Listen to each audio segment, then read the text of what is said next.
부산 연지동에 전해 내려오는 전설 5가지. 1. 연지못의 붉은 등불. 옛날 연지못에서는 밤마다 붉은 등이 물 위에 떠올랐다고 합니다. 사람들은 귀신의 장난이라며 무서워했죠. 하지만 어느 날 한 청년이 호기심에 다가가 손을 뻗었는데 그 등이 사라지지 않고 오히려 청년을 깊은 물속으로 끌어내렸습니다. 며칠 후 청년은 살아 돌아왔습니다. 그러나 그는 그날 이후 이상하게도 미래를 내다보는 말을 하기 시작했죠. 마을 사람들은 그를 연지못의 예언자라 불렀습니다.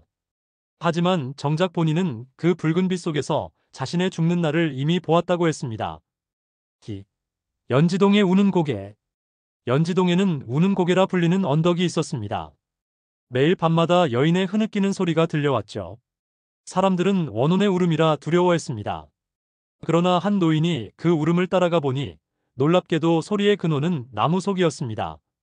나무를 잘라보니 안에는 오래전 묻힌 비녀와 피 묻은 한복 조각이 나왔습니다. 알고 보니 전쟁통에 억울하게 죽은 여인의 흔적이었던 거죠. 그날 이후 울음소리는 사라졌습니다. 하지만 이상하게도 그 나무로 만든 가구를 사용한 집마다 여인의 그림자가 비친다고 전해집니다. 3. 잃어버린 아이들의 발자국. 옛날 연지동에는 아이들이 자주 사라졌다는 이야기가 있습니다. 그런데 이상하게도 비가 오고 난 다음 날 아침이면 골목마다 작은 발자국들이 끝도 없이 이어져 있었다고 하죠. 한 주민이 그 발자국을 따라가 보았습니다. 발자국은 연지못가에서 끝났습니다. 그런데 못 속에는 아무도 없는 대신 아이들의 웃음소리가 들려왔습니다. 사람들은 그 소리가 단순한 환청이 아니라 못 속에서 놀고 있는 아이들의 소리라고 믿게 되었죠.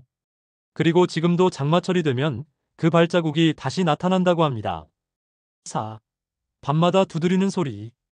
연지동 어느 낡은 집에서는 매일 밤 쿵쿵 두드리는 소리가 났습니다.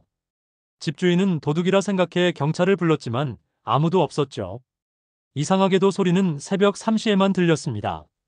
결국 무당을 불러 구술하자 무당은 놀라 소리를 질렀습니다. 그 집 터 밑에는 오래전 갇힌 사람들이 있었다는 겁니다. 실제로 땅을 파자 녹슨 족쇄와 해골이 나왔습니다. 사람들은 경악했죠. 하지만 반전은 그 소리는 그때 이후로도 멈추지 않았습니다. 오히려 더 크게, 더 자주 들린다고 합니다. 5. 연지못의 하얀 학. 연지못에는 옛날부터 하얀 학이 살았습니다. 그 학은 꼭 큰 재앙이 닥치기 전날에만 모습을 드러냈다고 합니다. 전쟁, 큰 화재, 그리고 홍수 전날 마을 사람들은 학이 나타나면 모두 두려움에 떨었습니다. 하지만 어느 날 한 소년이 그 학을 따라가 보았습니다.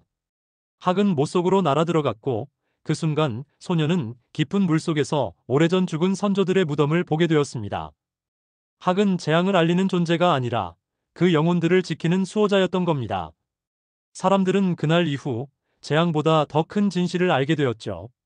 학은 두려움이 아닌 보호의 상징이었던 것입니다. 부산 진구 연지동에 전해 내려오는 5가지 전설. 그 속에는 단순한 공포가 아니라 우리 조상들의 기억과 숨겨진 이야기들이 담겨 있는 건 아닐까요?